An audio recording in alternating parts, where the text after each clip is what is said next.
দুনিয়ায় জান্নাতি ও জাহান্নামী লোক চেনার উপায় কি?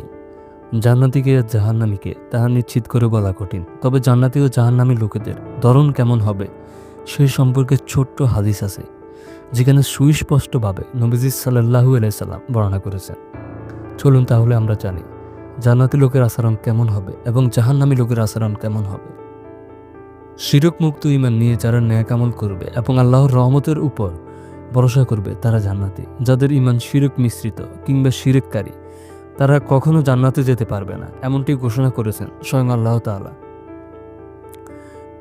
তবে জান্নাতি ও জাহান্নামী লোকের আচরণগত নমুনা সম্পর্কে হাদিসে এসেছে।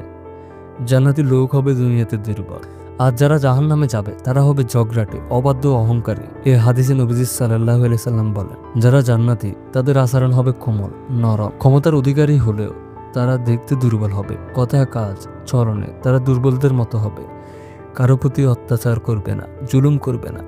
পক্ষান্তরে যারা জাহান্নামী তাদের নমুনা তুলে ধরে নবীজি বলেছেন, প্রথমত তারা হবে ঝগড়াটে, যে কারোর সঙ্গে ঝগড়ায় লেগে যাবে।